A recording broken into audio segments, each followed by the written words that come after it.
For years he believed he could bury his past beneath piles of contracts and fortunes, until, betrayed by his partners and on the brink of ruin, he discovered there's no escaping the truth.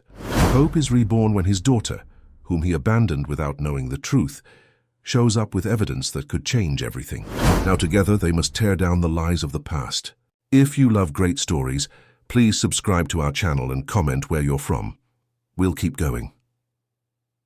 Michael Chambers stood by the floor-to-ceiling windows of his corner office, 52 floors above Boston's financial district.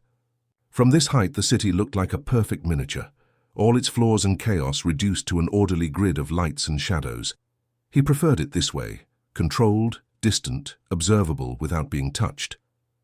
The morning sun glinted off the harbor in the distance, a postcard view that impressed clients and intimidated competitors. "Mr. Chambers, the board is waiting," his executive assistant said from the doorway. Michael straightened his already impeccable tie. "Tell them I'll be there in 2 minutes." Alone again, he took a final glance at the city below, before turning to face the wall of achievements that defined his life. Forbes covers, Business Leader of the Year awards, the framed Wall Street Journal article that dubbed him the architect of modern finance. At 45, Michael Chambers had built Pinnacle Investments into one of the most respected financial firms on the East Coast. He had wealth, power, and the grudging respect of everyone in his industry. What he didn't have, what he had meticulously excised from his life, was the burden of emotional attachment. The boardroom fell silent as Michael entered. Around the polished mahogany table sat 12 of Boston's financial elite, each one hanging on his every word and gesture. His co-founders, Victor Reynolds and James Whitaker, sat closest to his position at the head of the table, their smiles a practiced blend of camaraderie and concealed ambition. "Gentlemen, ladies," Michael began, his voice carrying that authoritative timbre that had closed billion-dollar deals. "The Singapore acquisition is moving forward ahead of schedule. We'll be expanding into the Asian markets by the second quarter." For the next hour, Michael led the meeting with the precision of a conductor. Numbers, projections, strategies. This was the language he spoke fluently, the realm where he was untouchable. In this world of calculated risks and measurable outcomes, he was king. No one at the table could guess that the man commanding their attention with such confidence had built his entire existence around avoiding the one thing he could not control: love. When the meeting concluded, Victor lingered behind, approaching Michael with the easy smile that had convinced countless clients to trust him with their fortunes. "That was masterful, as always," Victor said, sliding his hands into the pockets of his bespoke suit. "The board practically genuflected, but then again, you've always known how to perform."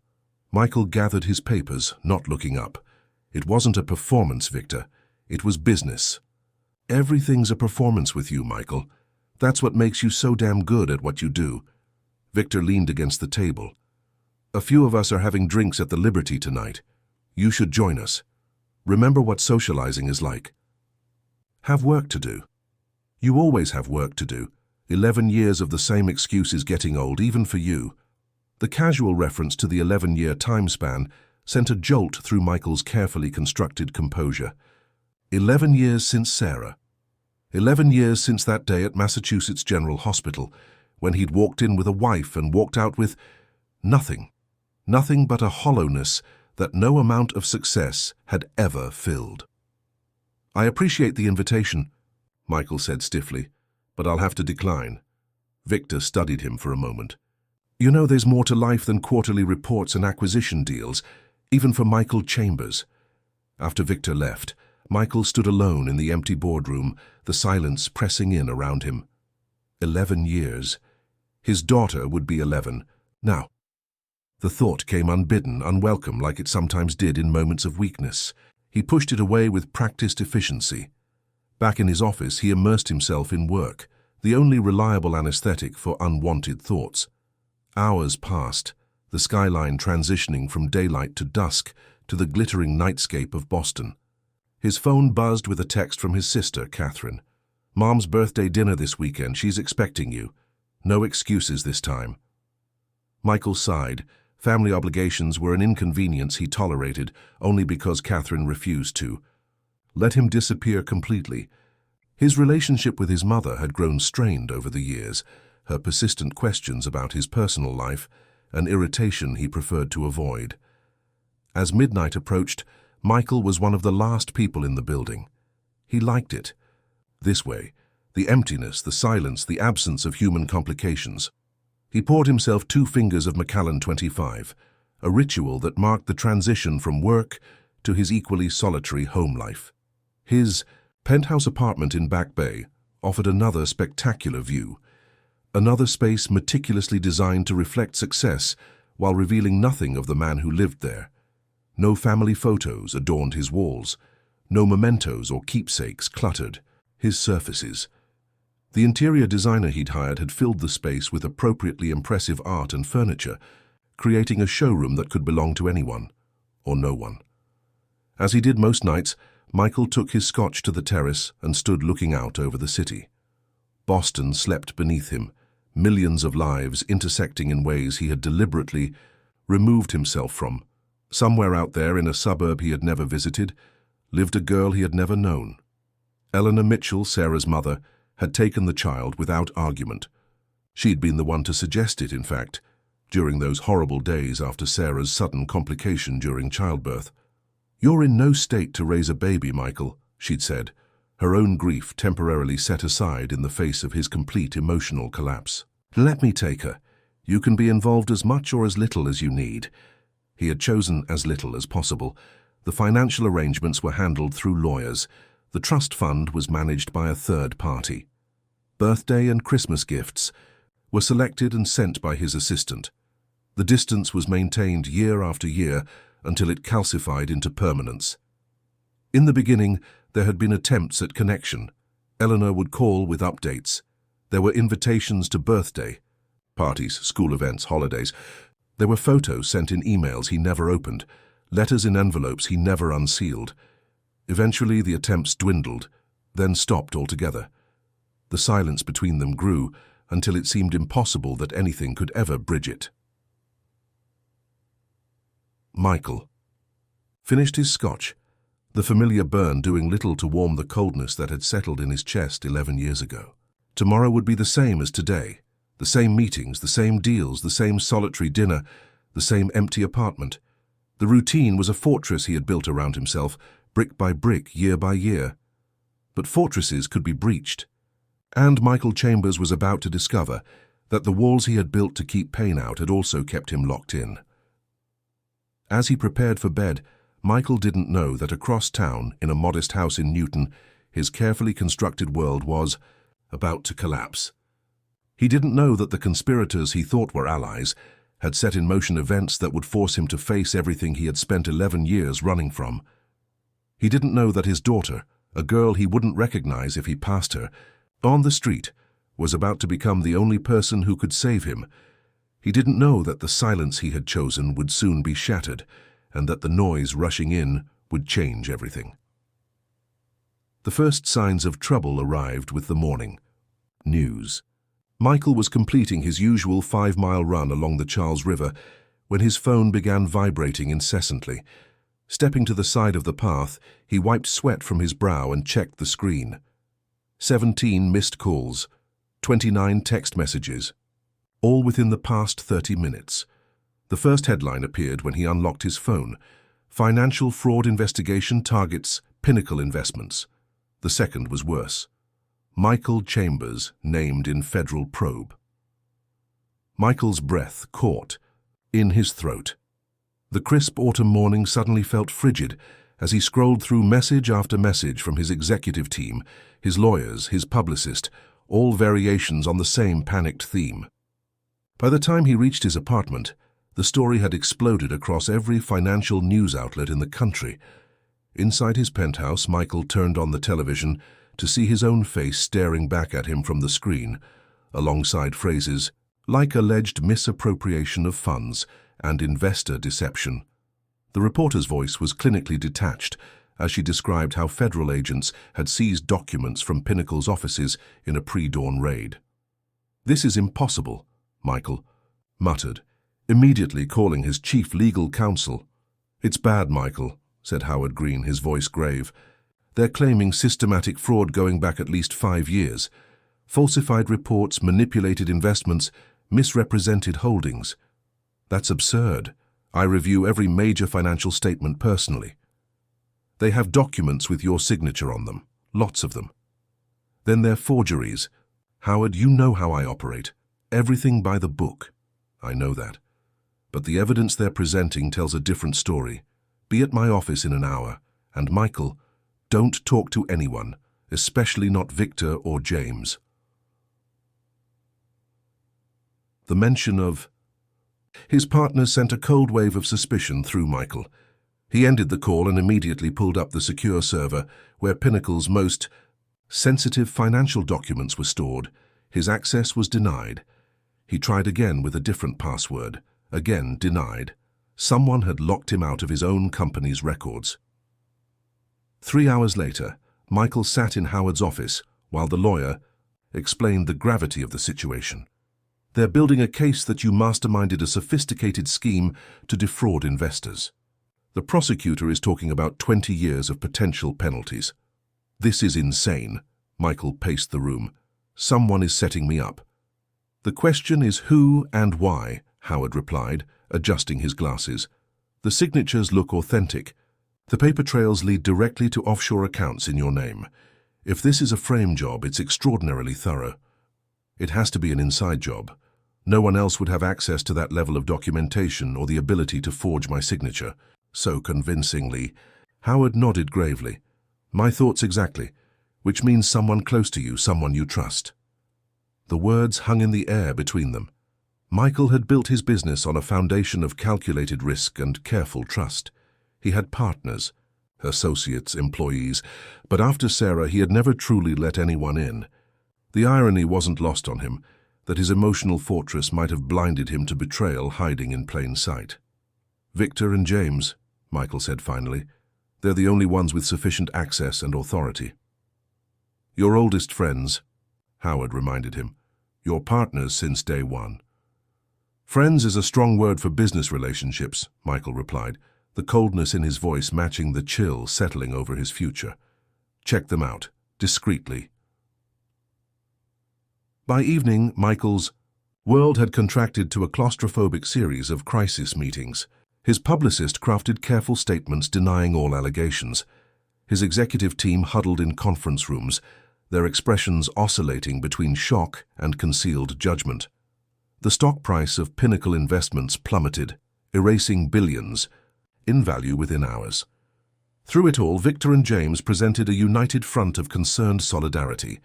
We'll get through this together, Victor assured him, his hand firm on Michael's shoulder. The truth will come out.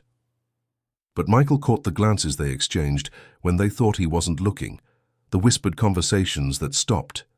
When he approached, the carefully staged displays of support that never quite reached their eyes. At midnight, alone in his office, Michael received a call from an unlisted number. Mr. Chambers, said an unfamiliar voice, my name is Diana Wells. I'm a forensic accountant. We need to meet. I'm already working with a team of financial experts, Michael replied warily. Not like me. I've been tracking unusual patterns at Pinnacle for months. Independent research. What I've found doesn't match the official narrative. Why should I trust you? Because I know you're being framed and I can prove it. Tomorrow, 7 a.m., Castle Island Park. Come alone. The line went dead before Michael could respond. Sleep eluded him that night. Michael lay awake in his empty apartment, staring at the ceiling as his mind raced through possibilities and consequences. For the first time in 11 years, he felt the walls of his carefully constructed life buckling under pressure.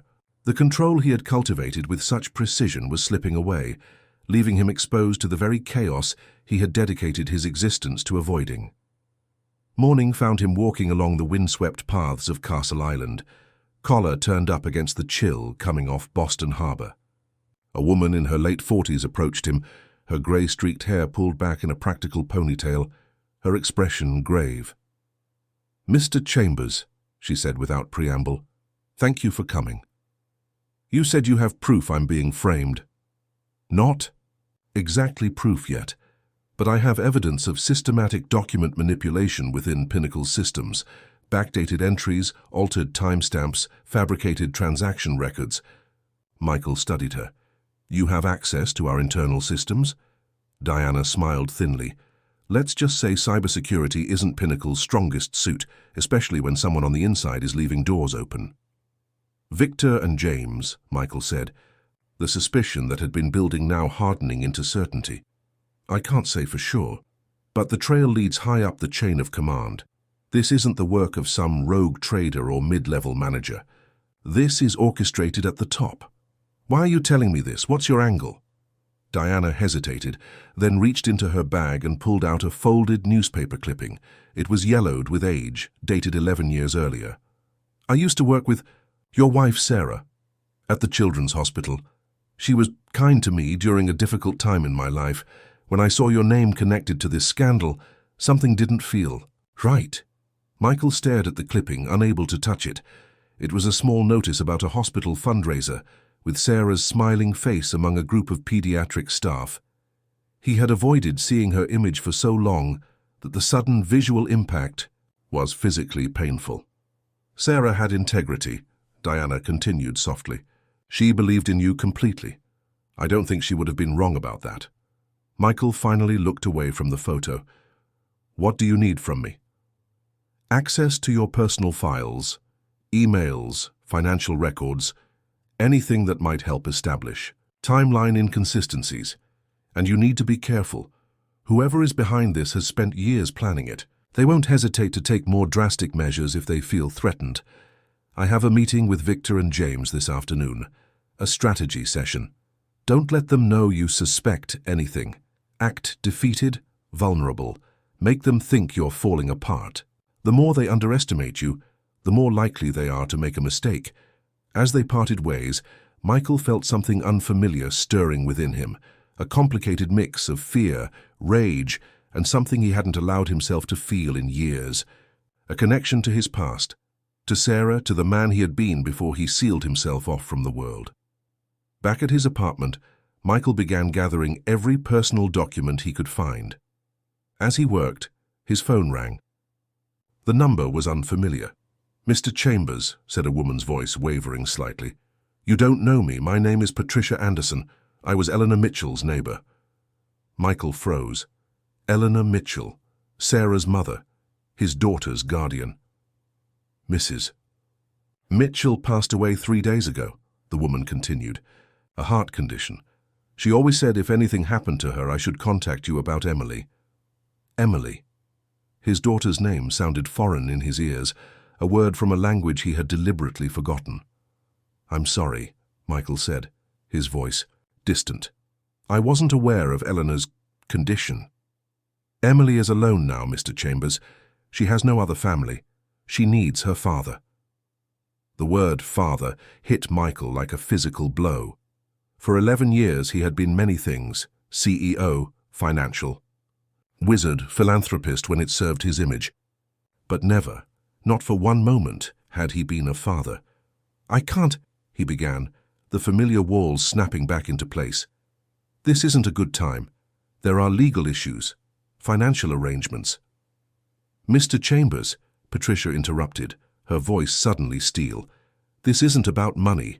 This is about an 11-year-old girl who just lost the only parent she's ever known. She's staying with me for now, but that can't be permanent. I understand. I'll have my assistant contact you about arrangements. No. No more arrangements. No more distance. She needs you. Not your money, not your lawyers, you. After the call ended, Michael stood motionless in his apartment. 2 catastrophes colliding at once. His professional life imploding under false accusations, and the daughter he had abandoned suddenly thrust back into his life. The timing couldn't be worse. Or perhaps some small voice whispered, it couldn't be more perfect. He didn't know that at that very moment, in a modest house in Newton, Emily Mitchell was discovering secrets that would change everything. He didn't know that his daughter, a stranger with his eyes, was about to become entangled in the very conspiracy threatening to destroy him. He didn't know that redemption and ruin were arriving together, hand in hand. Emily Mitchell sat cross-legged on the attic floor, surrounded by dust motes dancing in the beams of afternoon sunlight. 3 days had passed since Grandma Eleanor had succumbed to her heart condition, and the house felt hollow without her gentle presence. Mrs. Anderson from next door checked on her regularly, bringing casseroles and concerned glances, but the emptiness remained. At 11 years old, Emily understood loss better than most children. She had grown up in the shadow of her mother's absence, a woman she knew only from photographs and the stories Grandma Eleanor would share on quiet evenings. And now Grandma was gone too, leaving Emily adrift in a house full of memories that weren't quite her own. She ran her fingers over a stack of photo albums, pausing on an image of her mother, a woman with Emily's same hazel eyes and determined chin. Sarah Mitchell had been a pediatric nurse, dedicated to helping children. "Your mother had hands that could calm any frightened child," Grandma would say, "and a heart twice the size of most." Emily had always wondered why her father had never been part of their lives. Grandma Eleanor's explanations had evolved as Emily grew older. "He's very busy with his important job," became, "Sometimes adults don't know how to handle difficult feelings." And finally, "Your father made choices that worked for him, but they don't reflect on you, sweetheart." Now sorting through her grandmother's belongings, Emily was looking for something, anything, that might help her understand what would happen next. Mrs. Anderson had mentioned contacting her father, a concept so foreign it barely registered as reality. Michael Chambers existed only as an abstract figure in her mind, a name on birthday cards that arrived with expensive gifts but without personal notes.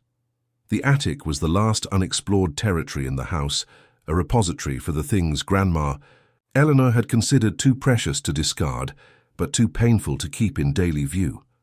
Emily had never been allowed up here alone before, but now there was no one to stop her, no one to decide which parts of the past she was ready to confront. The far corner beneath a faded quilt, Emily discovered an old wooden chest. Unlike the cardboard boxes labeled in her grandmother's neat handwriting, this chest had a small brass lock securing its contents. Emily tugged at it experimentally, confirming it was indeed locked tight. Where would Grandma keep a key? She wondered aloud, her voice sounding small in the dusty silence. Emily began a systematic search of the attic, opening drawers and checking inside books. After an hour of fruitless searching, she sat back on her heels, frustrated and increasingly curious about what could be important enough to lock away. Her gaze fell on her grandmother's music box, a delicate wooden creation that had always sat on Eleanor's bedside table.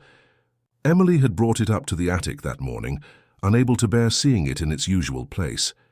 She picked it up now, turning it over in her hands. When she opened it, the familiar melody played haltingly, the mechanism worn with age. On a hunch, Emily examined the base of the music box. There, nestled in a small hidden compartment, was a tiny brass key. Her heart racing, Emily returned to the wooden chest. The key slid into the lock with a satisfying click, and the lid creaked open to reveal a carefully organized collection of documents, videotapes, journals, and folders. On top lay a sealed envelope addressed simply, "For Emily, when the time comes." With trembling fingers, Emily broke the seal and unfolded the letter inside, immediately recognizing her grandmother's handwriting. "My dearest Emily," it began, "if you're reading this, I am no longer able to protect you from truths I've kept hidden. I've struggled with whether to share this burden, but you deserve to know your own history, even its darker chapters. What you'll find in this chest is the story of why your father disappeared from your life, a story more complicated than the simple abandonment I allowed you to believe." Emily's breath caught. She had always imagined her father's absence as a straightforward rejection, a man too absorbed in his business empire to bother with fatherhood, but her grandmother's words hinted at something more complex, more deliberate.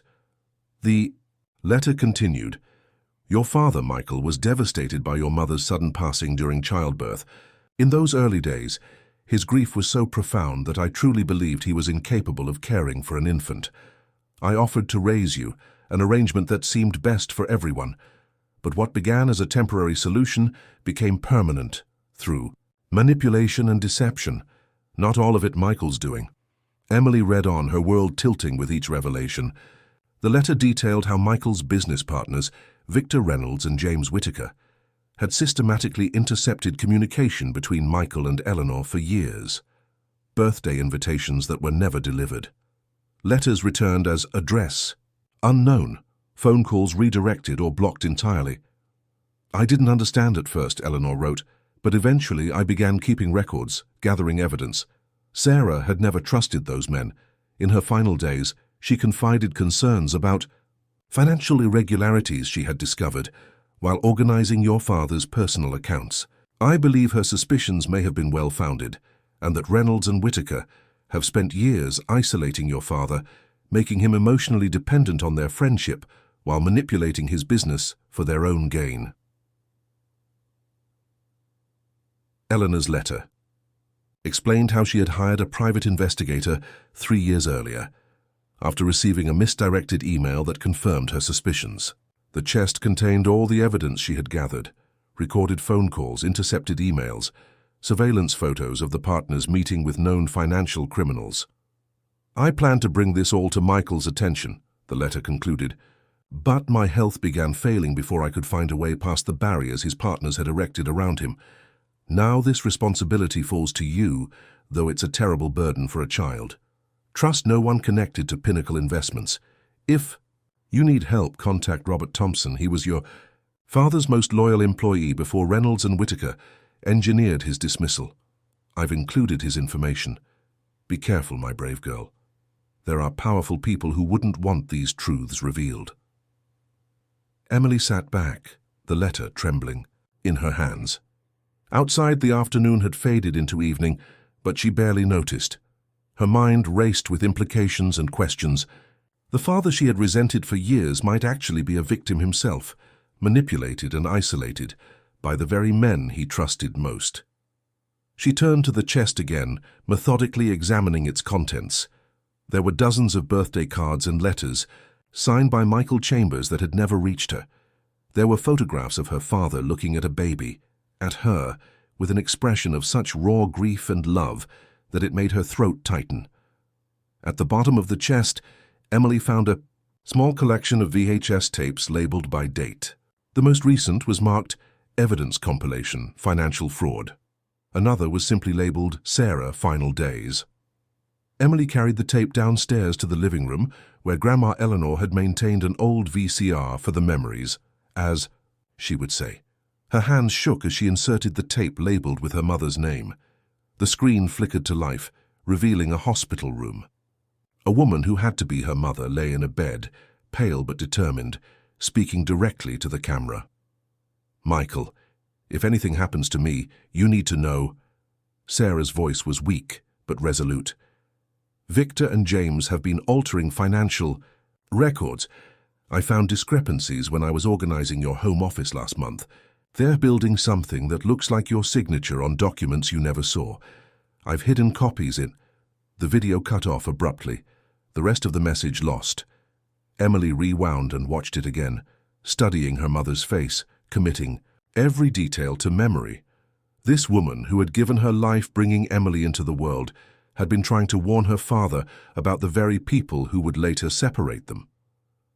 Emily turned to the evidence compilation tape next. For over an hour, she watched a carefully constructed case unfold.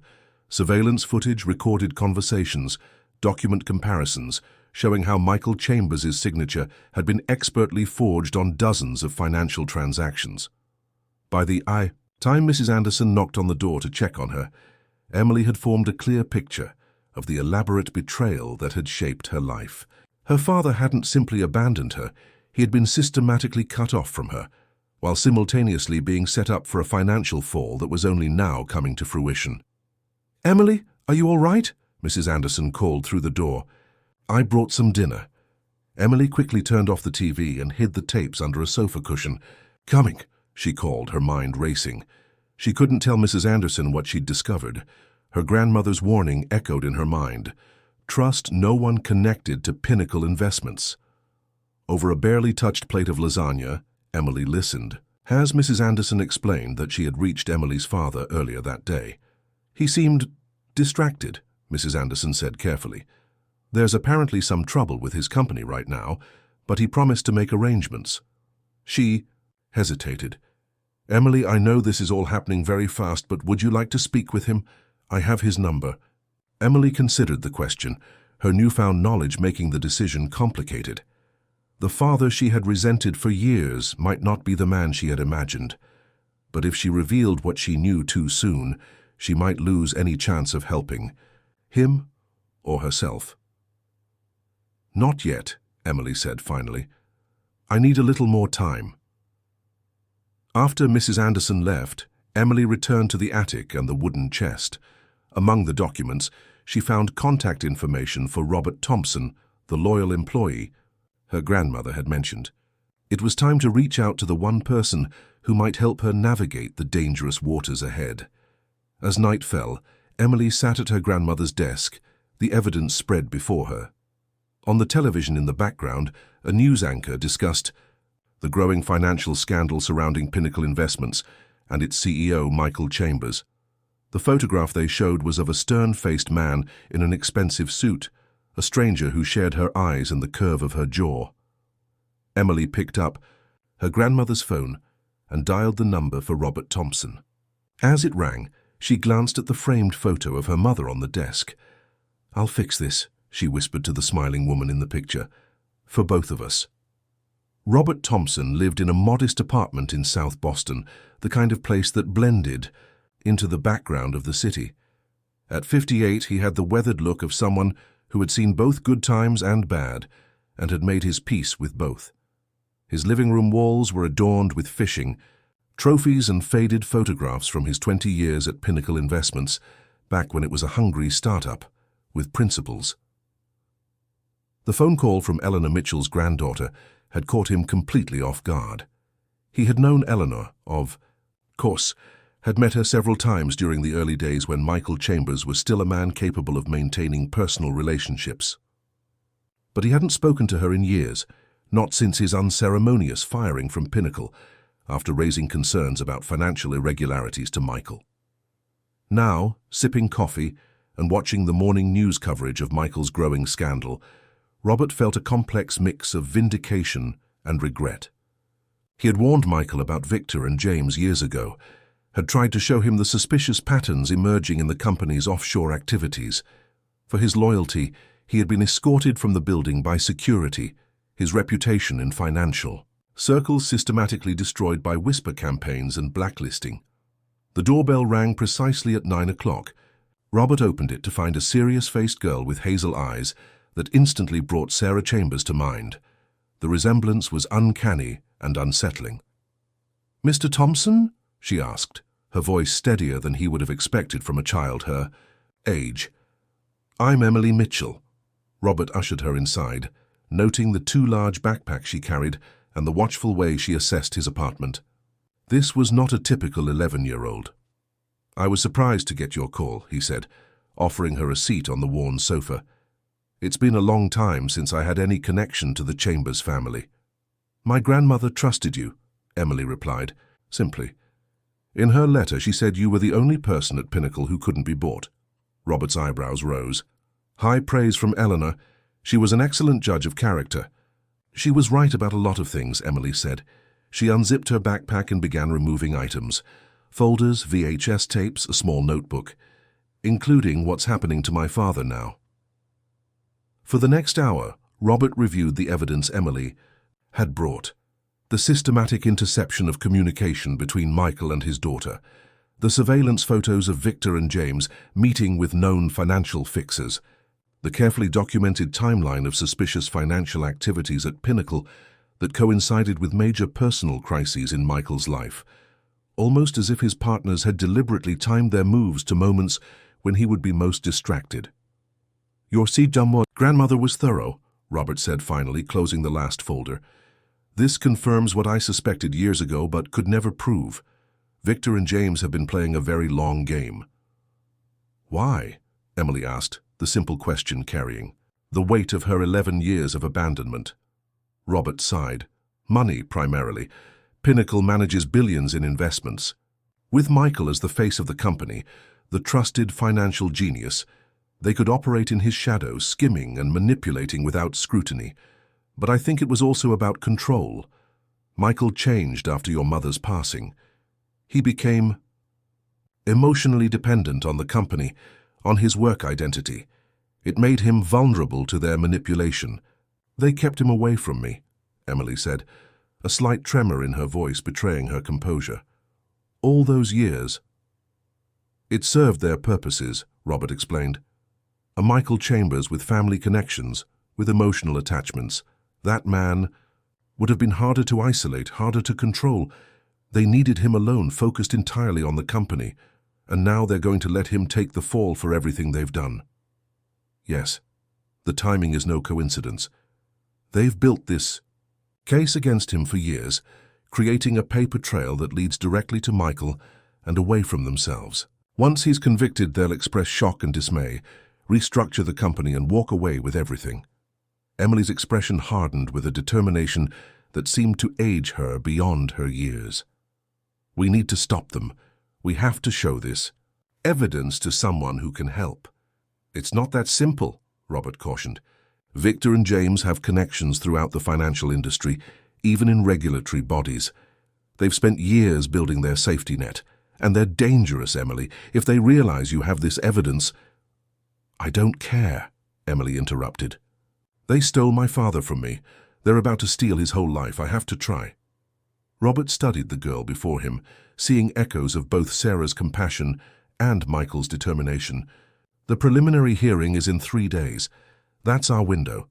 After that, the machinery of prosecution will be too far along to easily redirect. So, what do we do? First, we need copies of everything, digital backups secured in multiple locations. Then we approach Howard Green. He's Michael's attorney and one of the few people I still trust from those days. Emily nodded, already planning. I should go back to Grandma's house first. There might be more evidence in her study that I missed. You can't go alone, Robert said firmly. If Victor and James have any idea what Eleanor discovered— They don't, Emily insisted. Grandma was careful. She never confronted them directly. Even so, I'm coming with you. They arrived at Eleanor's house in Newton just after noon. The modest colonial looked peaceful in the autumn sunlight, with no indication of the secrets it contained or the brewing storm surrounding its connection to Michael Chambers. Wait here, Robert instructed as they approached the front door. Let me check things first. But Emily had already inserted her key, pushing the door open before Robert could stop her. She froze in the doorway, causing Robert to nearly collide with her. Emily, what? He began, then fell silent as he looked past her into the house. The key. Living room had been systematically ransacked. Furniture was overturned, cushions slashed open, books pulled from shelves. The destruction was methodical rather than random, the work of people searching for something specific. The chest, Emily whispered, her face pale. The attic. Before Robert could stop her, she darted toward the stairs. He followed quickly, cursing under his breath. At the attic door, Emily stopped abruptly again. The door hung open, the light still on. The wooden chest lay on its side. Empty, its contents scattered across the attic floor. Someone had beaten them to Eleanor's evidence. No, Emily breathed, dropping to her knees beside the mess. No, no, no. Robert scanned the attic quickly, assessing the situation. Emily, we need to leave now. Whoever did this might still be watching the house. But the evidence? You brought the most important pieces with you, Robert reminded her. The tapes, the folders, we still have enough to make a case. A sound from downstairs, the subtle creak of a floorboard, made Robert stiffen. He placed a finger to his lips, then gestured for Emily to follow him to the attic window.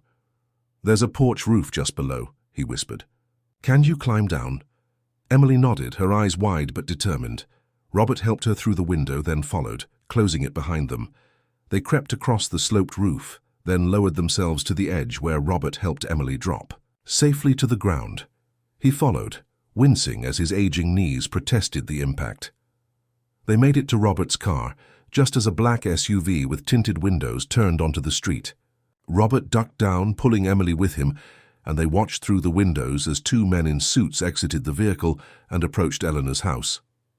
Victor's security team, Robert muttered. I recognize them from my Pinnacle days. They're looking for the evidence, Emily whispered, and anyone who might have seen it. Robert started the car. We need to get somewhere safe, regroup, and figure out our next move. As they drove away, careful to take a circuitous route to avoid being followed, Emily clutched her backpack tightly. Where can we go? They'll check. Your apartment next. Robert considered their limited options. I have a friend, a former Pinnacle colleague who left around the same time I did. She has a cabin in the Berkshires. We'll be safe there while we organize the evidence and contact Howard. The drive west took nearly 3 hours, during which Emily alternated between staring silently out the window and peppering Robert with questions about her father. What was he like before her mother's passing? Did he really love her as a baby? Was there any warmth left in him? Or had Victor and James succeeded in turning him completely cold? Robert answered as honestly as he could, painting a picture of the Michael Chambers he had known in the early days. Brilliant, yes, but also passionate, ethical, capable of deep loyalty and affection. He described how Michael had changed after Sarah's sudden complication during childbirth, how the grief had hollowed him out, making him vulnerable to the subtle manipulations of his partners. Your mother was his moral compass, Robert explained. Without her, he lost his way. Victor and James recognized that weakness and exploited it. Do you think he can change back? Emily asked, the question layered with 11 years of absence. Robert glanced at her, seeing the hope she was trying to conceal beneath her practical exterior. So I don't know, he admitted. People can change, especially when they're confronted with the truth, but it won't be easy for him, or for you. The cabin was nestled among pine trees, its rustic exterior belying the surprisingly modern interior. Robert's friend Diane greeted them with concerned efficiency, asking few questions but providing food, clean clothes for Emily, and a secure laptop for their work. Victor has eyes and ears everywhere in Boston financial circles, she warned them. Whatever you're planning, you need to move fast. The preliminary hearing is Monday morning. We need to get this evidence to Howard Green, Robert explained. He's representing Michael. I can help with that, Diane offered. I still have contacts who owe me favors, but you two should stay here.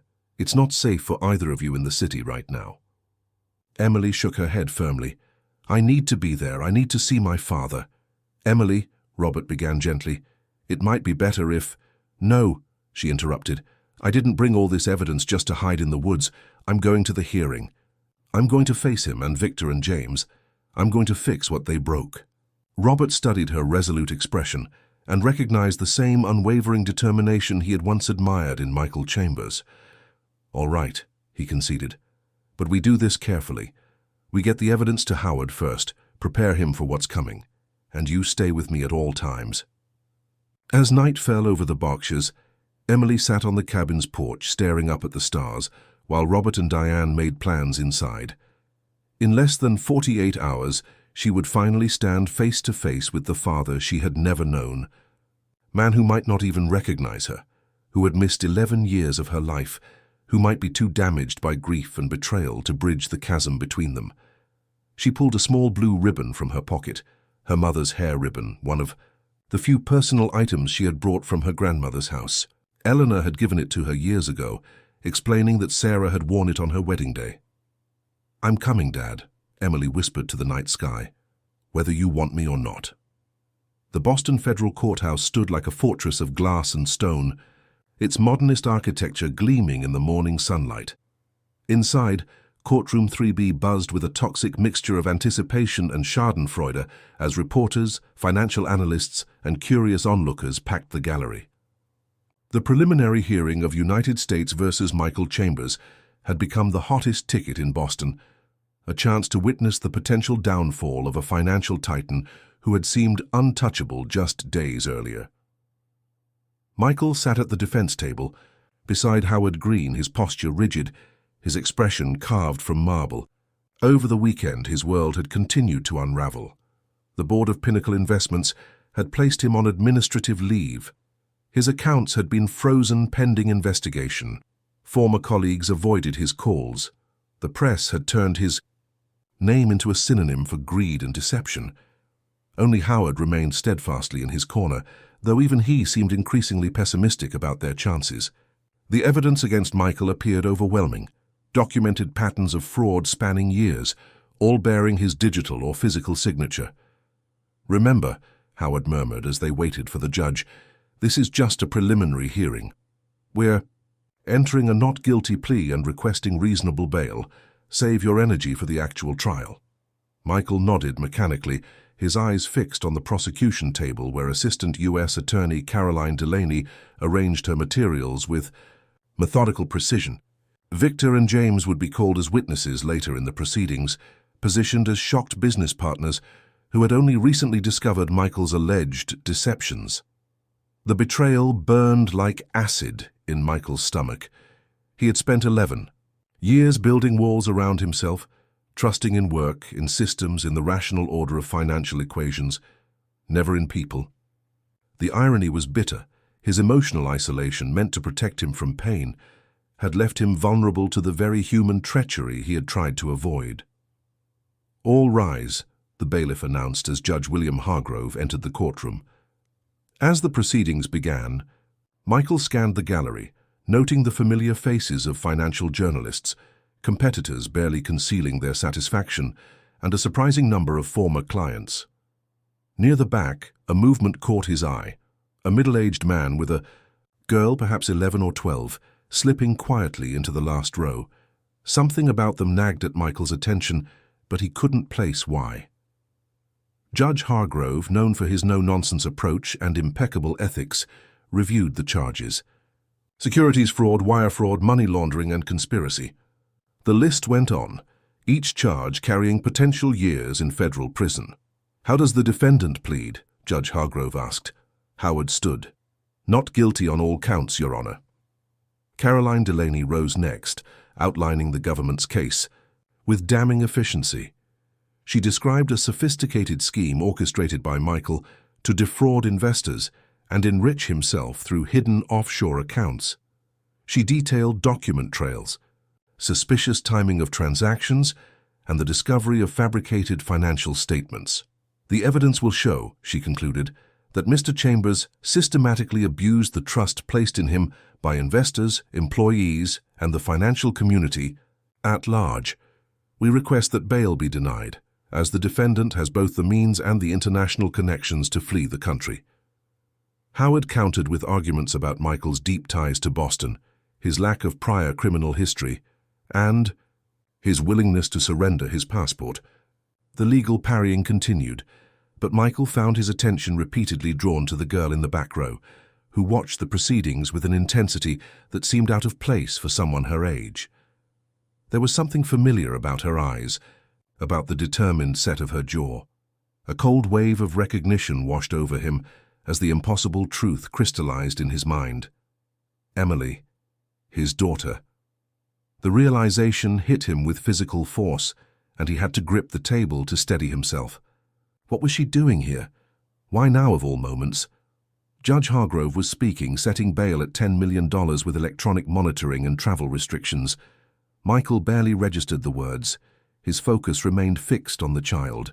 He had never known, the living embodiment of his greatest failure. Howard nudged him, whispering, "Michael, the judge is asking if you understand the terms." "Yes," Michael managed, tearing his gaze away. "Yes, Your Honor, I understand." As the judge moved on to scheduling matters, Caroline Delaney requested that the court hear preliminary testimony from key witnesses who had come forward. Specifically, "Your Honor, we'd like to call Victor Reynolds to establish the timeline of discovery of the alleged fraud." Howard objected, arguing that witness testimony should be reserved for trial, but Judge Hargrove overruled him. "I'll allow limited testimony to establish probable cause and inform bail conditions. Call your witness, Ms. Delaney." Victor approached the stand with practiced solemnity, the picture of a reluctant witness forced by circumstance and civic duty to testify against a former friend. Under oath, he described his shock and dismay at discovering financial irregularities, his painful decision to bring his concerns to federal authorities, and his deep personal disappointment in Michael's alleged betrayal of their shared principles. It was a masterful performance. If Michael hadn't known Victor for 20 years, hadn't witnessed his calculated ambition and flexible ethics firsthand, he might almost have believed it himself. As Victor's testimony continued, spinning a web of half-truths and carefully structured lies, Michael noticed movement at the back of the courtroom. The man who had accompanied Emily was making his way toward Howard, sliding a folded note onto the defense table before retreating. Howard opened the note, read it quickly, then wrote something in response. The bailiff carried the reply back to the man who showed it to Emily. She nodded firmly, her expression resolute.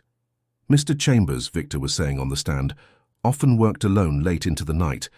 He insisted on personally handling certain offshore accounts that we now know were used to hide fraudulent transactions. Michael leaned toward Howard. What was in that note? Howard hesitated, then whispered, "Someone claims to have evidence that could exonerate you, evidence that Reynolds and Whitaker framed you." Michael's pulse quickened. Who?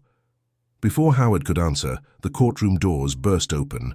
A distinguished older woman strode in, carrying a leather portfolio. She approached the defense table. Directly.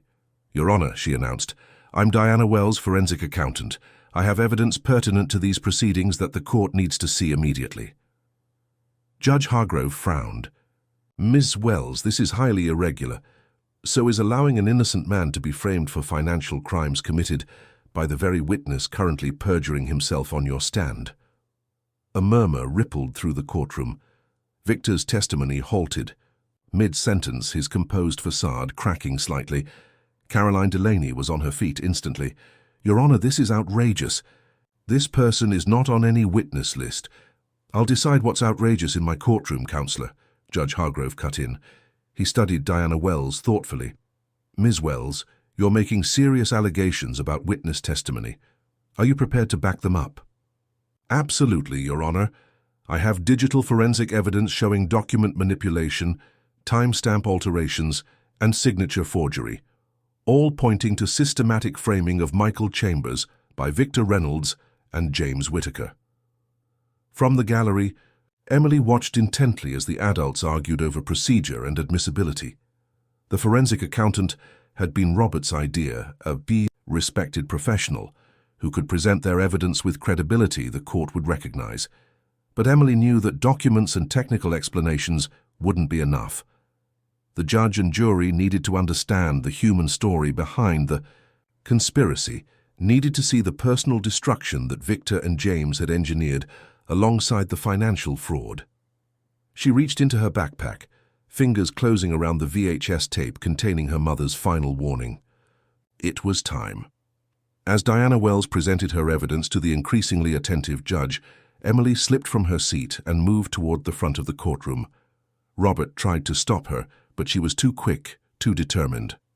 "I have evidence!" The words burst from her with surprising volume, silencing the procedural arguments. Every head in the courtroom turned toward her, including Michael's. "Young lady," Judge Hargrove began sternly, "this is a federal proceeding, not—" "I have video evidence," Emily continued, holding up the tape. "My mother made it before she passed away during childbirth. She knew what Victor Reynolds and James Whitaker were planning 11 years ago. She tried to warn my father." The courtroom fell absolutely silent. Michael stared at Emily, his carefully constructed emotional walls crumbling in the face of this child, his child standing before the court, with fierce determination in eyes that mirrored his own. "I'm Emily Mitchell," she announced, her voice steadying. "My grandmother was Eleanor Mitchell. My mother was Sarah Chambers, and that man," she pointed directly at Michael, "is my father. For 11 years I thought he abandoned me. But my grandmother discovered the truth before she passed away." Victor. Reynolds and James Whitaker didn't just set up my father for financial fraud. They systematically cut him off from me, intercepting letters, blocking phone calls, returning birthday invitations as undeliverable.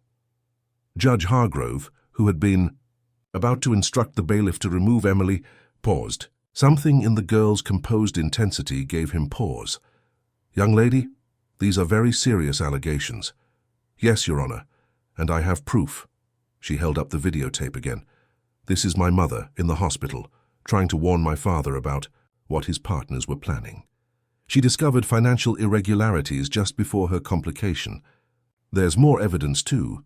Documents my grandmother collected showing how they isolated my father emotionally, making him vulnerable to their manipulation. From the witness stand, Victor had gone pale. Your Honor, this is absurd. The imaginings of a child shouldn't interrupt these proceedings. I'm not imagining the surveillance photos of you meeting with known financial fixers, Emily countered, or the intercepted letters with my father's signature that never reached me, or the forged responses sent to my grandmother in his name. Caroline.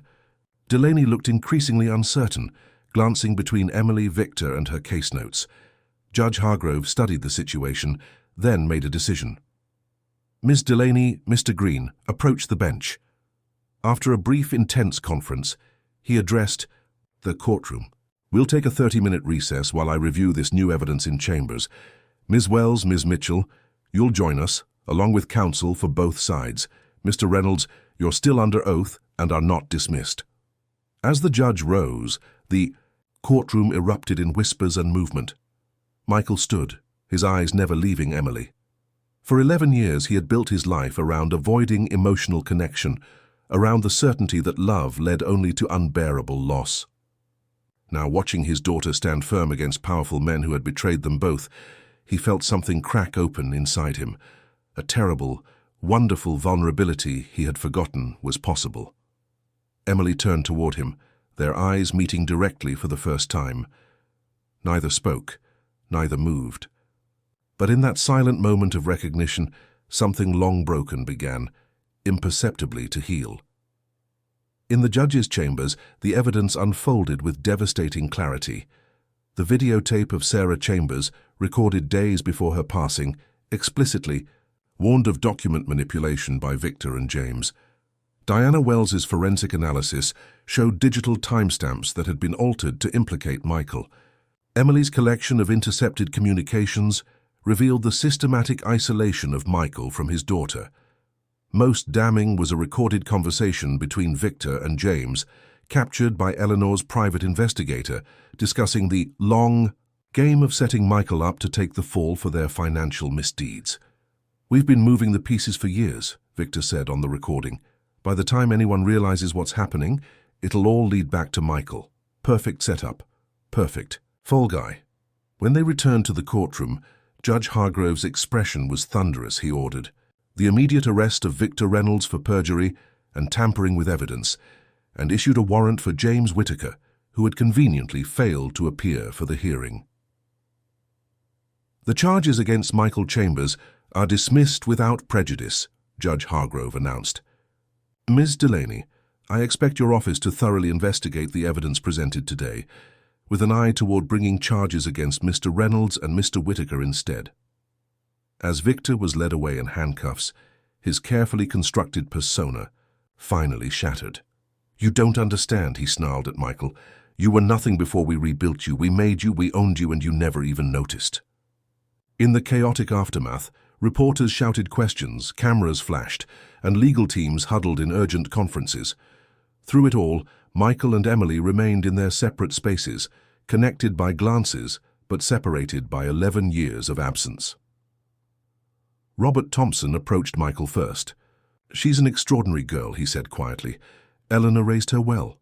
Eleanor, Michael repeated, the name catching in his throat. I didn't know she had passed away. I should have. There's a lot you didn't know, Robert replied. Not. Unkindly. By design. Victor and James made sure of that. And you tried to warn me, years ago. Robert nodded.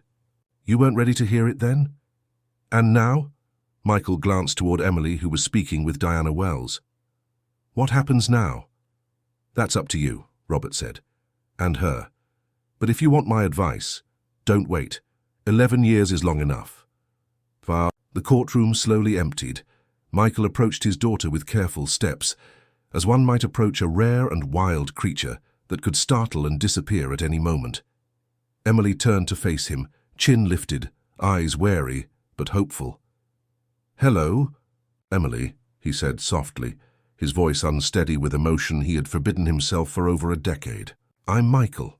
Your father. I know who you are, she replied. Then, with the directness of a child who had never learned to hide her feelings behind social niceties, did you ever want to know me? The question pierced Michael like a blade, direct and unavoidable.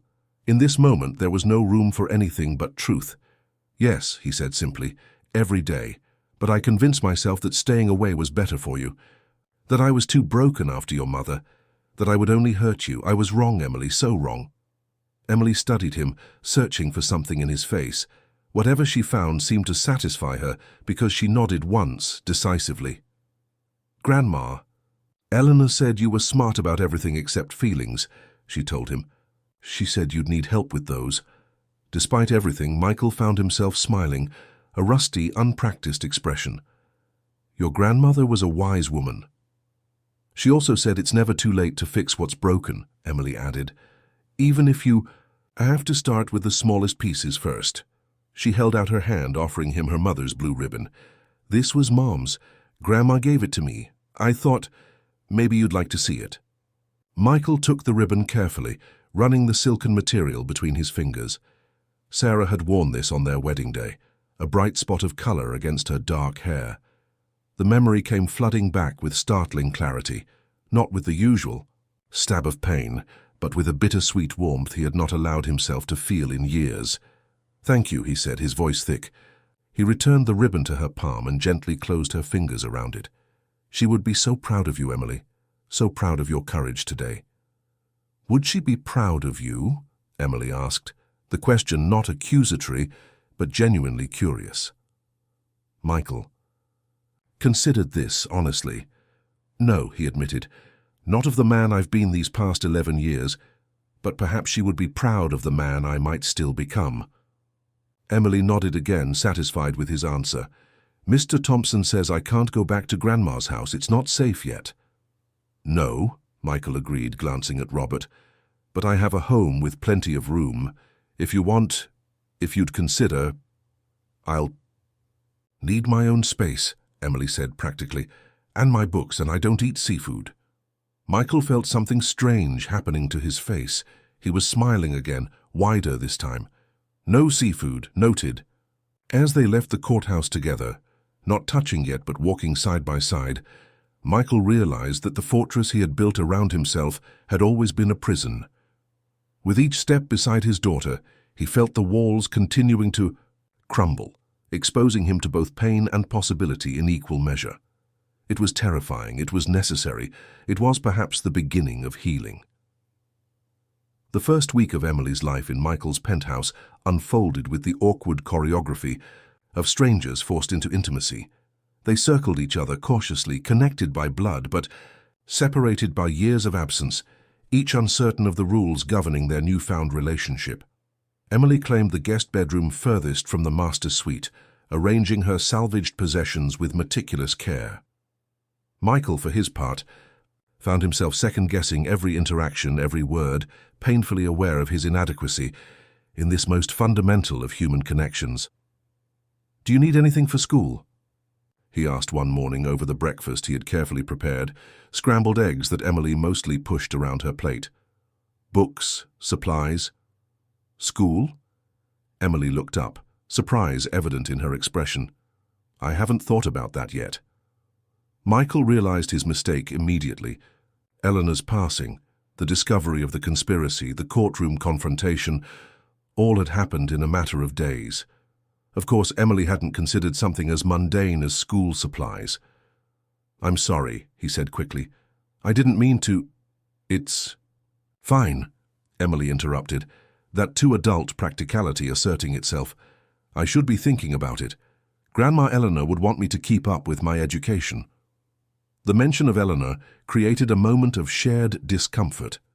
Michael had arranged for her funeral expenses to be covered, but had not asked Emily if she wanted him to attend the service. Another failure of intuition, of basic human understanding. "Tell me about her," he said suddenly. "About your life with her, if you want to." Emily studied him for a moment, assessing his sincerity. She liked gardening, she began hesitantly. Roses especially. She said they were like people. The ones that looked the most delicate often had the strongest roots. Michael listened as Emily gradually opened up, describing a childhood filled with books and quiet routines, with Sunday picnics in the park and bedtime stories that continued long after she could read for herself. Eleanor emerged in these stories as a woman of gentle strength, who had given her granddaughter stability and love while never speaking ill of the father who remained absent. "She kept your picture on her dresser," Emily said, surprising him. "The one from your wedding day with Mum. She said it was important for me to know where I came from, even if you couldn't be there." The simple statement hit Michael with unexpected force.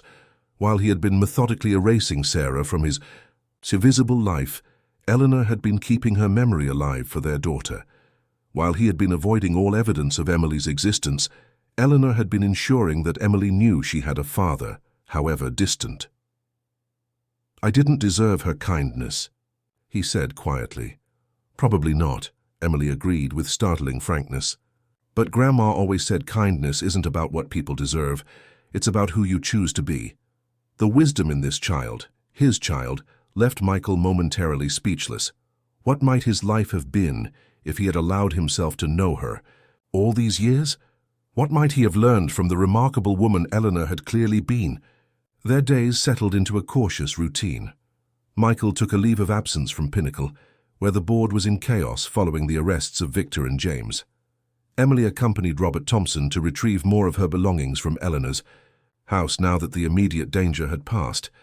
In the evenings they shared quiet meals, their conversations gradually becoming less stilted, though still punctuated by long silences. The outside world intruded regularly. Reporters camped in the lobby of Michael's building, desperate for statements about the scandal, the arrests, the dramatic courtroom revelation. His phone rang constantly with calls from business associates, regulators, lawyers. Through it all, Michael found himself increasingly preoccupied not with saving his company or his reputation, but with the quiet presence of his daughter, with the second chance he had never expected and wasn't sure he deserved. 2 weeks after the hearing, Catherine arrived unannounced at the penthouse, her expression a mixture of irritation and concern. "So it's true," she said when Emily answered. The door. "Michael Chambers actually has a heart beating in that chest of his." "Catherine," Michael said, appearing behind Emily, "this is unexpected." "That seems to be the theme lately." Catherine studied Emily openly. "You look just like your mother." "I'm your Aunt Catherine, by the way, the one family member who refused to let your father disappear completely, despite his best efforts." Emily regarded her with that serious, assessing gaze. "You have his eyes," she said finally, "but you smile more." Catherine laughed. "Always have. Someone in this family had to." She turned to Michael. "Mom wants to meet her only grandchild. Sunday dinner. No excuses." The prospect of introducing Emily to his mother, of facing the questions and judgments he had avoided for years, filled Michael with apprehension. But when he glanced at Emily, he saw something like hope flicker across her face. "We'll be there," he said, making the decision before he could rationalize his way out of it. After Catherine left, Emily asked, "Is your mother nice?" "Like Grandma Eleanor." Michael considered the question. "She's different, more formal. But she has a good heart under all that Boston Brahmin reserve." "And she didn't know about me either?" "She knew you existed," Michael admitted. "But I kept her at a distance too. I kept everyone at a distance." Emily nodded thoughtfully. "Because of Mom?" "Because I was afraid," Michael said, the truth emerging before he could filter it. "Afraid of caring about anyone, of being responsible for anyone's happiness, afraid of failing again the way I failed your mother." "You didn't fail her," Emily said with quiet certainty. "Grandma Eleanor showed me the letters Mom wrote you before I was born. She loved you a lot. She was excited about us being a family." Michael turned away, unexpected emotion tightening his throat. "I never read those letters. After she was gone, I couldn't—" "I know," Emily said simply. "Grandma kept them for you anyway. She said someday you might be ready." The Sunday dinner with Michael's mother was a study in contrasts. Margaret Chambers' formal dining room, with its ancestral portraits and sterling silver service, versus Emily's straightforward manner and practical observations. To Michael's surprise, his mother and daughter formed an immediate bond, united perhaps by their shared experience of loving a difficult, distant man. "You remind me of my son when he was your age," Margaret told Emily. "Before he decided feelings were inconvenient and logic was safer." "Mom," Michael protested mildly. "Am I wrong?" Margaret raised an elegant eyebrow. "You built a financial empire because numbers don't disappoint you, they don't leave you, they don't require anything but your intellect." "Numbers are easier than people," Emily observed. "That's what my math teacher says. That's why some kids like math better than recess." Margaret smiled at her. "Precisely. But the problem with avoiding difficult things is that you miss out on the wonderful things that come with them." She reached across the table to cover Emily's hand with her own. "Like granddaughters you didn't know you had." As they drove home that evening, Emily was unusually quiet. Michael glanced at her, concerned. "Was that too much? My mother can be overwhelming." "No," Emily said thoughtfully. "I liked her. She doesn't pretend things aren't complicated." "That's one way of putting it," Michael agreed with a small smile. "She looks sad sometimes, though, when she thinks no one's watching." Michael frowned. What do you mean?" Emily shrugged. "Just an observation, like she's carrying something heavy but doesn't want to show it." The insight, so perceptive from someone so young, unsettled Michael. Had he been so focused on his own emotional isolation that he'd failed to notice his mother's struggles? What else had he missed while hiding behind his carefully constructed walls? As the weeks passed, Emily enrolled in a private school near the penthouse. Michael returned to work part-time, focusing on stabilizing Pinnacle in the wake of the scandal. Their evenings together became more comfortable, filled with discussions of Emily's schoolwork, cautious exchanges about Sarah, and even occasional laughter. But beneath this growing ease lay unresolved tensions. Emily still woke from nightmares, calling out for her grandmother. Michael still retreated to his home office when emotions threatened to overwhelm him. The bridge between them was being built one careful conversation at a time, but it remained fragile, incomplete. The true test came exactly 1 month after the courtroom revelation.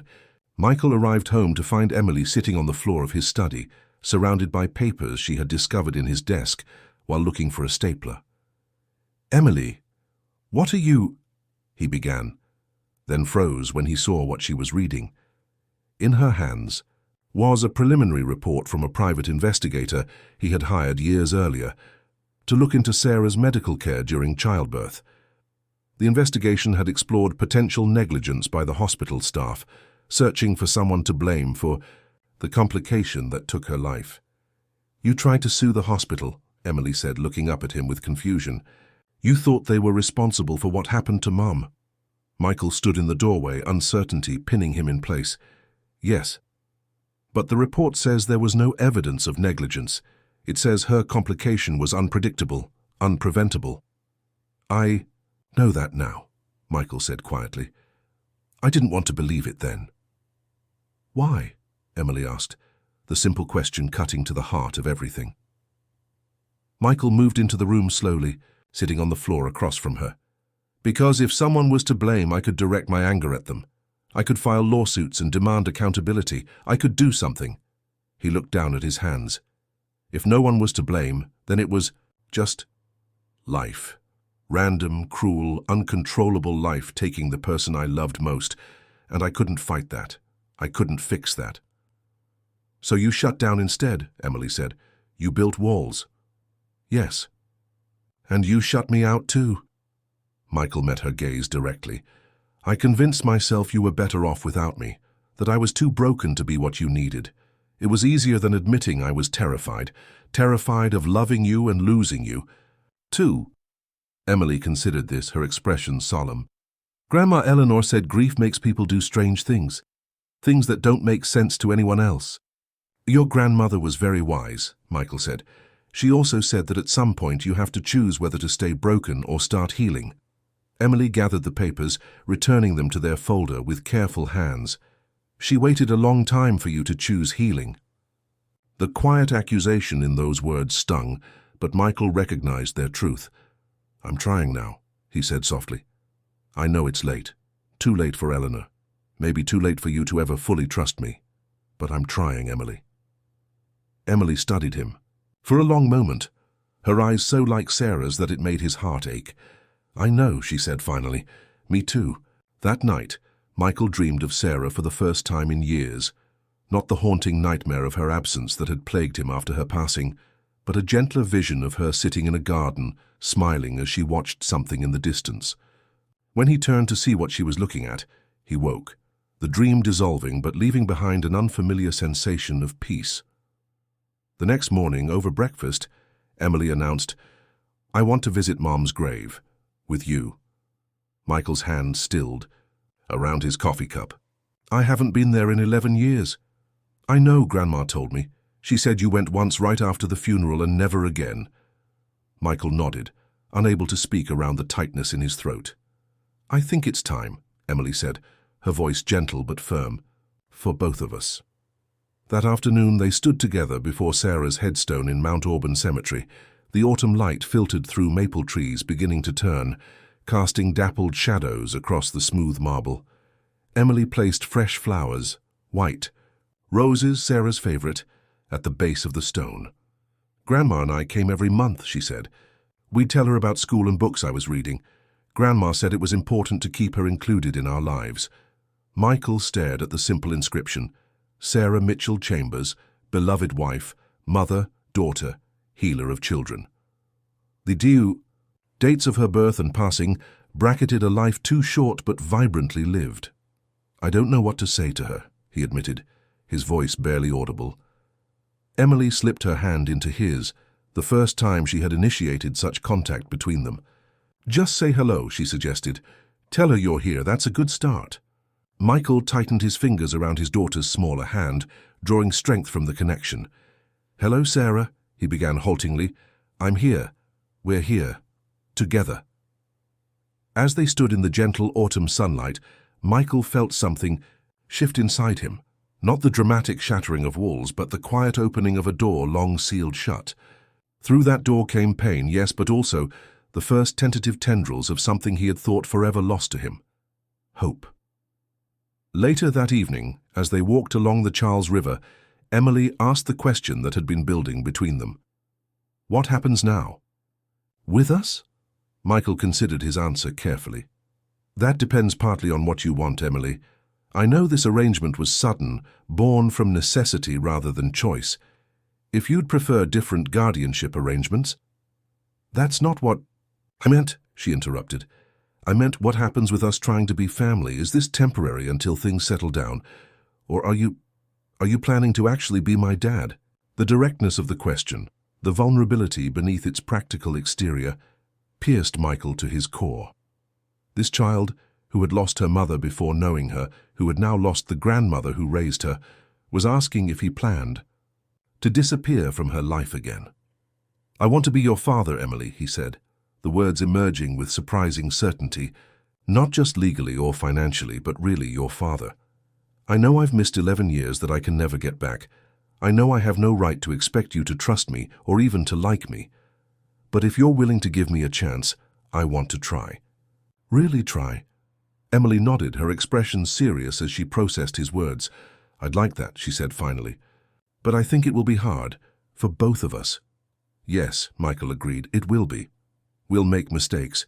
We'll hurt each other without meaning to. We'll have to learn how to be father and daughter from scratch." "Like beginners," Emily said, a small smile touching her lips. "Exactly like beginners," Michael echoed, feeling an answering smile form on his own face. "But beginners can learn. They can get better with practice." As they continued their walk, the setting sun painting the river with streaks of gold, neither noticed the man watching them from a distance, his expression cold with calculation and resentment. James Whittaker, out on bail and facing multiple federal charges, observed the father and daughter with the focused intensity of someone planning his next move. The game, he decided, was far from over. 3 months passed, bringing winter to Boston, and a cautious new normalcy to Michael and Emily's life together. The penthouse gradually transformed from Michael's sterile showplace to something resembling a home. Emily's books scattered on coffee tables, her artwork taped to the refrigerator, photographs of Sarah now displayed openly in the living room. The walls Michael had built so carefully over 11 years continued to come down, one vulnerable conversation at a time. At Pinnacle Investments, the damage control continued. Victor Reynolds remained in custody, having been denied bail due to flight risk. James Whittaker, however, had posted his substantial bail and subsequently disappeared, prompting an international manhunt. The financial press had moved on to newer scandals, though Michael's name still appeared occasionally in articles about corporate ethics and betrayal. On a snowy December evening, Michael sat at the dining table with Emily, helping her with a science project about renewable energy. The domesticity of the scene still sometimes struck him as surreal. This quiet, intelligent child somehow his, this second chance he had never sought but now valued above all else. "Dad," Emily said, the word still new enough that it caught his attention immediately. "I need to ask you something." "Of course," Michael replied, setting down the solar panel model they had been assembling. "When we go through Grandma Eleanor's house after the holidays, like we planned—" She hesitated. "There's an old desk in her study. The bottom drawer has a false bottom. I think there might be more documents there that I didn't find before." Michael nodded, wondering where this was leading. "We can check it together." "It's just that—" Emily took a deep breath. "Grandma sometimes talked about deeper secrets. About Pinnacle, about how it started. She said there were things even you might not know." A cold uneasiness settled in Michael's stomach. "What kind of things?"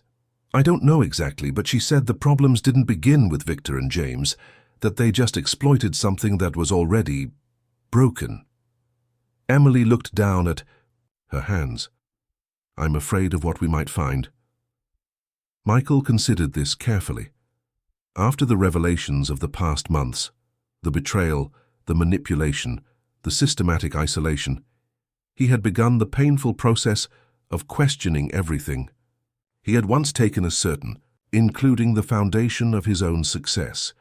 "Whatever it is," he said finally, "we'll face it together.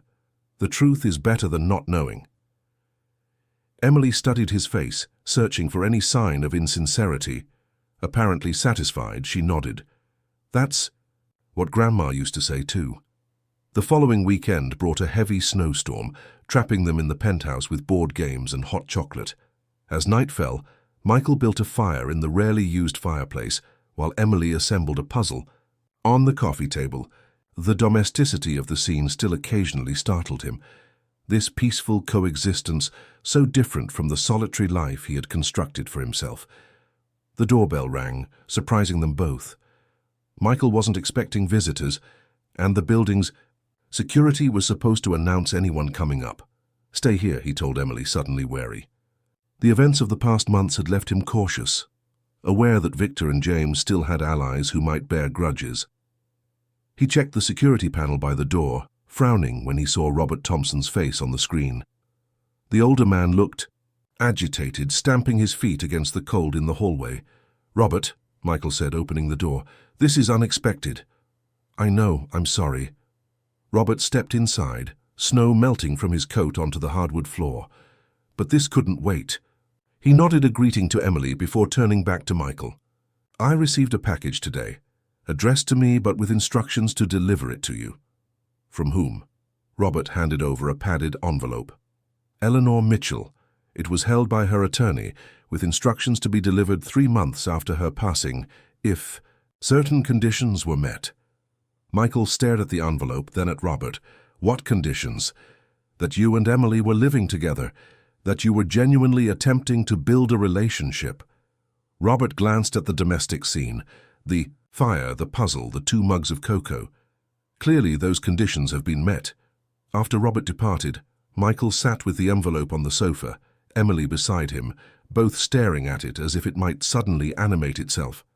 "Should we open it now?" Emily asked. Michael hesitated. Eleanor Mitchell had been meticulous in her protection of Emily, in her collection of evidence against Victor and James. If she had arranged for this delayed delivery, the contents were likely significant and potentially disturbing. "Yes," he decided, "together." Inside the envelope they found a letter, a small key, and a flash drive. The letter, in Eleanor's precise handwriting, was addressed to both of them. "Dear Michael and Emily," it began, "if you are reading this together, then the healing I hoped for has begun. What I am about to share may threaten that healing, but I believe in the strength of blood ties and in the power of truth to ultimately liberate, even when it first causes pain." Michael continued reading aloud, his voice growing tighter, as Eleanor explained that she had discovered documents relating to the founding of Pinnacle Investments, specifically to financial arrangements made by Michael's father, William Chambers, in the company's earliest days. The flash drive contains scanned copies of agreements, bank transfers, and correspondence that suggest Pinnacle's initial capital came from misappropriated funds from the Bennett Foundation, a charitable trust William managed before starting Pinnacle. The key opens a safe deposit box at Boston Trust Bank, containing the originals of these documents. Michael's hands shook slightly as he connected the flash drive to his laptop. For the next hour, he and Emily reviewed its contents in stunned silence. The evidence was clear and damning. William Chambers, the father Michael had idolized, had systematically diverted funds from a charitable foundation to finance Pinnacle's launch. Millions meant for medical research, educational programs, and community development had instead built the foundation of the Chambers financial empire. "Grandpa did this?" Emily asked, her voice small. "He stole from charity?" Michael stared at the screen, memories realigning themselves in light of this new information. His father's insistence on absolute privacy in financial matters, the mysterious early investors who were never named, the charitable foundation that had abruptly closed shortly after Pinnacle became successful, citing administrative restructuring. "It appears so," he said finally, "and I never knew, or perhaps never allowed myself to question." Eleanor's letter continued, explaining that she had discovered these documents while researching Victor and James's manipulation.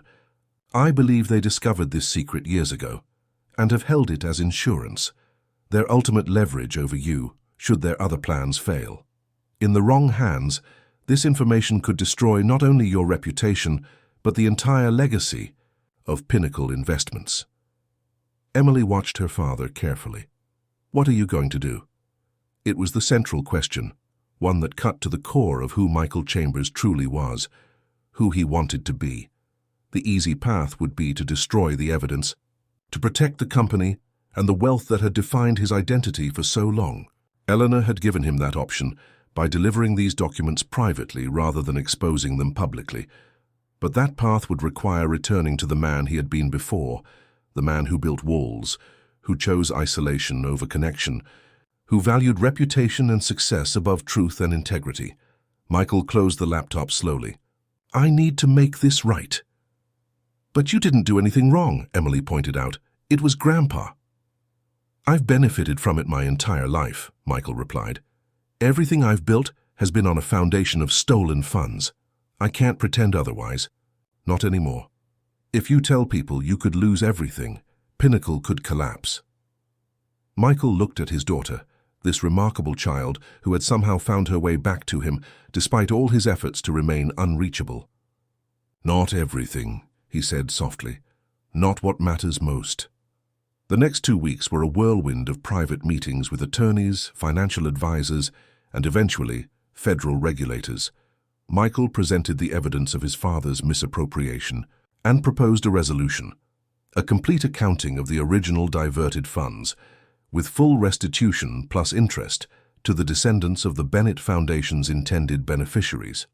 Additionally, he would establish a new charitable trust, with half of his personal fortune dedicated to the original mission of the Bennett Foundation. The financial cost was staggering, the professional repercussions were severe, but as the process unfolded, Michael felt a weight lifting that he hadn't even known he was carrying, the unbearable lightness of finally living without secrets or walls. Emily stayed by his side through it all, her practical questions and unflinching support a constant reminder of why this painful reckoning was necessary. She deserved a father she could respect, not one who perpetuated deception, however inadvertently. On a crisp January morning, Michael held a press conference to publicly acknowledge the history of Pinnacle's founding and announce his restitution plan. Business commentators called it financial suicide. Former colleagues questioned his sanity. But as he stood at the podium, Emily watching from the side of the stage, Michael felt more certain of his path than he had in 11 years. "The truth," he told the assembled reporters, "is that wealth built on deception is no legacy at all. I choose instead to leave my daughter a different inheritance, one of honesty, accountability, and the courage to make amends when wrongs are discovered, even decades later." In the aftermath, Pinnacle Investments underwent a complete restructuring. Many clients withdrew their funds. Others, impressed by Michael's transparency, remained loyal. The company would survive, though greatly diminished in size and prestige. Michael stepped down as CEO but remained as an advisor during the transition, determined to ensure that the new Pinnacle operated with the ethical foundation the original had lacked. 6 months after Eleanor's revelations, Michael and Emily stood together on the balcony of a much more modest apartment in Cambridge. The penthouse had been sold as part of the financial reckoning, along with most of Michael's luxury possessions. Their new home was comfortable but simple, reflecting the significant changes in their circumstances. "Do you regret it?" Emily asked, watching her father as he looked out over the Charles River, telling the truth about Grandpa, giving up so much. Michael considered the question seriously. The past months had been challenging in ways he never could have anticipated a year ago.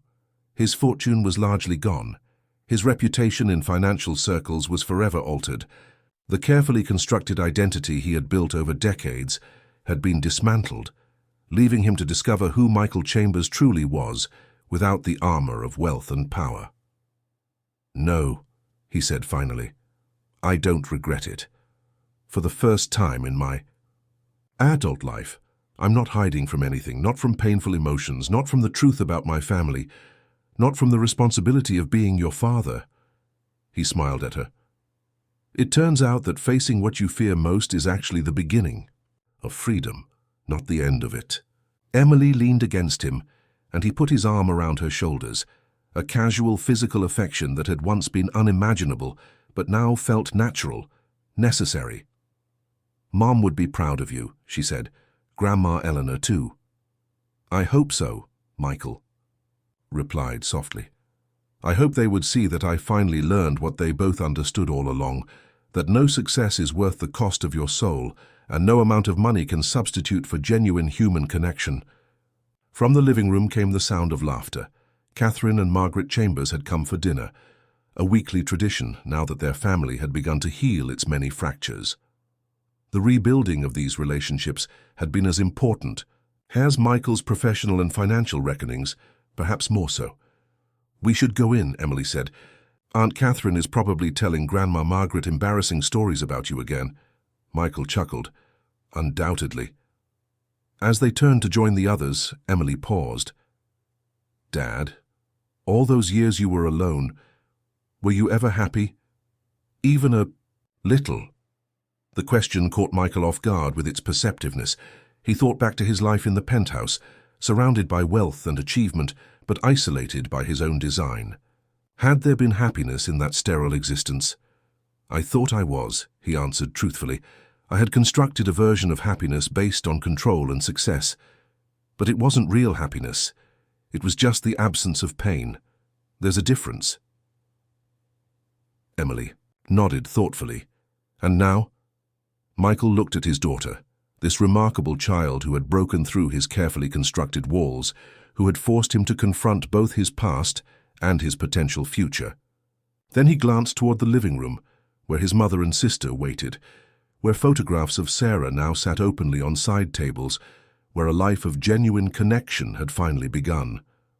"Now," he said, "I'm learning what real happiness feels like. It's messier than I expected, more complicated, more fragile." He smiled. "And infinitely more valuable." Together they walked back into the warmth of the apartment, back into the circle of family that had been broken for so long, but was finally, imperfectly, healing. The walls that Michael Chambers had spent 11 years building had crumbled completely, leaving him exposed to both pain and joy, to both loss and love. It was terrifying. It was beautiful. It was, at long last, truly living. Outside, snow began to fall on Boston, covering the city in a clean white blanket, not erasing the past, but softening its hard edges, creating space for new footprints, new paths, new beginnings.